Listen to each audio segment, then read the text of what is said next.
Cheikh Alassane Sène, secrétaire général de la FGTSA. Voilà, vous êtes à Saint-Louis, justement. Oui, nous sommes à Saint-Louis, comme vous le savez, en perspective des élections de représentativité des centrales syndicales.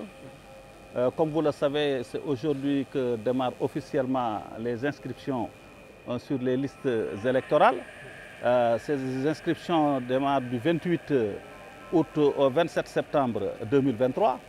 Donc un mois, c'est la raison pour laquelle nous avions démarré notre pré-campagne ici à Saint-Louis, où nous avons effectué des tournées dans plusieurs établissements publics. Mais nous avions visité aussi également, nous avions rencontré le préfet du département. Mais la seule chose que nous avions regrettée, aujourd'hui pratiquement les chefs de service, aucun chef de service n'est en possession de ces fiches.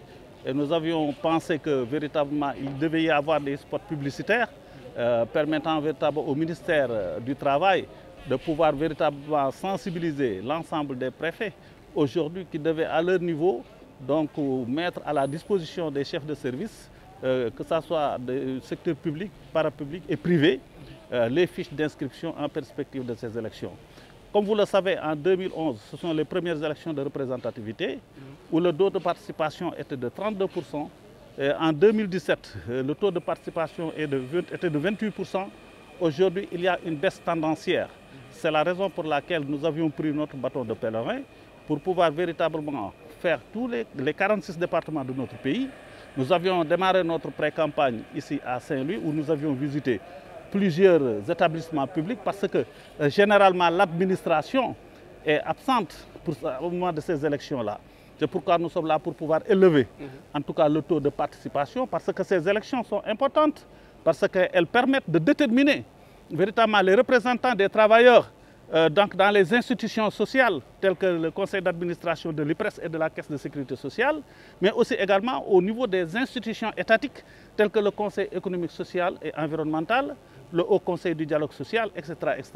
Donc c'est la raison pour laquelle, comme vous le savez, en 2011, il y avait des centrales syndicales qui étaient là, qui parlaient et agissaient au nom de tous les travailleurs. En 2017, cela s'est confirmé et aujourd'hui, il s'agit en réalité de renouveler les mandats. Et par rapport à ça, nous attendons de ces organisations syndicales qui nous représentaient pendant plus d'une décennie de faire le bilan de leur mandat.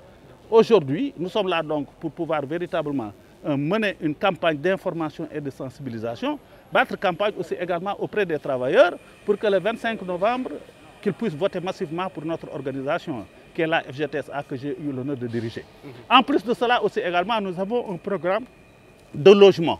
Parce que comme vous le savez, en dehors de l'action revendicative, le travailleur a besoin de pouvoir accéder à la propriété bâtie.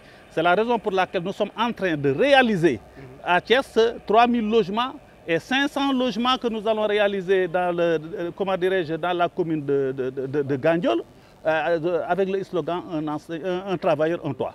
Donc voilà en gros ce qui a été à l'origine de notre page. Pour la première journée, nous sommes satisfaits parce que nous avions visité une bonne partie des services de l'administration et nous avions terminé aujourd'hui avec l'hôpital régional où les camarades travailleurs nous ont accueillis à bras ouverts parce que l'affaire, ce n'est pas un problème de syndicat, mais c'est un problème qui concerne tous les travailleurs et tous secteurs confondus.